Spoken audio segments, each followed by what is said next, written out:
Okay, YouTube, we're back on the little 300 6-cylinder. Came a good little ways with it, got all 6 pistons in. One note that we wanted to make is when you do your rod bearings, I didn't have anybody here to film me, but when you do your rod bearings, they also have a hole in them, a weep hole for your oil to come out up to your rod. Make sure you put that bearing in correctly. The bottom cap, no holes. Top cap is where your hole goes. They should put upper bearing and lower bearing on the back of the bearing, but I haven't found the manufacturer that does that. They may used to do them from Ford, I'm not sure. But anyway, just pay attention to that and pay attention to your torque. If you've got aftermarket rod bolts, they're going to be a little bit different than the stock ones. Look in your book, pay attention to that. 40 to 45 pounds. That's what I found on these right here. I torqued them 40 and then turned around and retorqued them all about 45. Okay, check with your machine shop. See if he had to change any other rod bolts. If he did, then make sure they're not those old torque to yield bolts.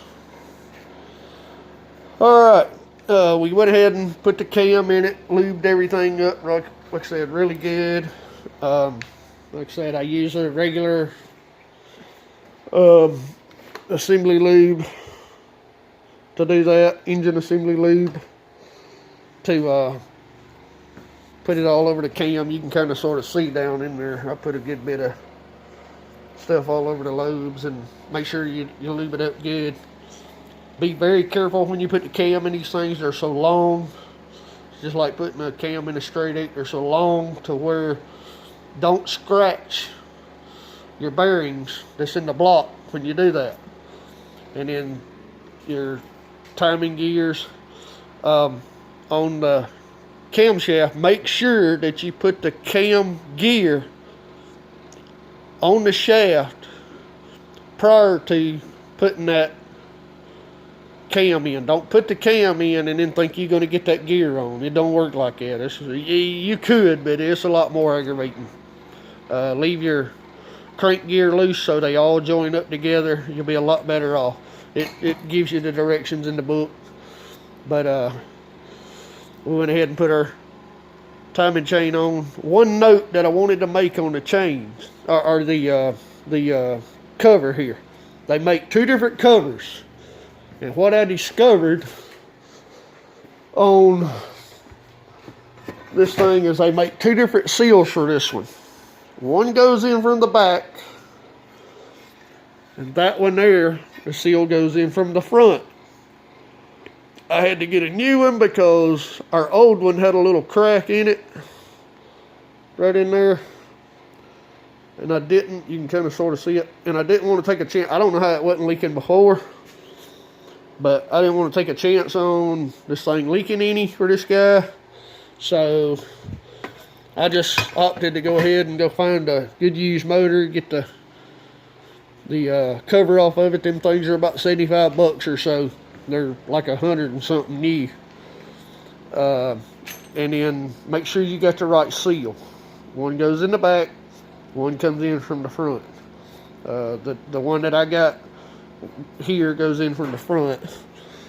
The old one came in from the back. It don't really matter, but that's just the way they are.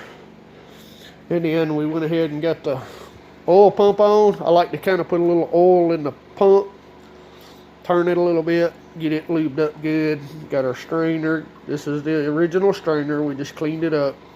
You can put a new strainer on it. One little note, these bolts that hold these pumps and hold this strainer on, you got 2 here and then 2 here. I use Loctite.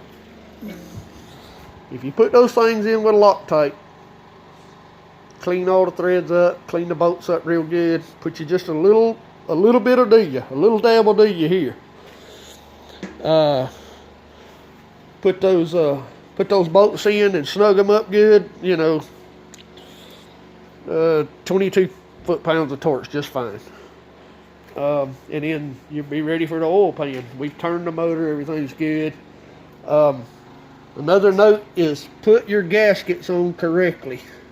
You got one that's got a little bit of offset here, and I use the weather stripping adhesive to put those gaskets on. Just let them set up, and then right here where the rubber one meets the cork one, put you a little bit of this little ultra black stuff on it to where it'll seal up good, because you don't want any leaks right there where the cork meets the rubber. Also, there's little bitty tabs up under here. I've seen people cut those things off. Those are made for a reason. They kind of help you hold the gasket in place underneath that thing. So put those things in. Put you just a little bit of that black sealant right in here where the rubber and metal meets the aluminum. This covers aluminum, so make sure that you kind of put you just a little film there and let it tack up pretty good, so the oil pan mashes it down, and you should be fine. And then right back here on your rear main seal, or your oil pan seal, not your main seal, but your oil pan seal, your gasket goes down here, and then this one back here on the back of the motor, it overlaps it. Now you say, well, how come it's sitting like that and it don't seal? It will on the back of that pan. It's got a little hole lip in it. Just line it up, put it down in there, put you a little black sealant right there where it'll stick to it good. When it presses down in there, you won't have to worry about any leaks. Same way here. Pretty much you're ready for the oil pan.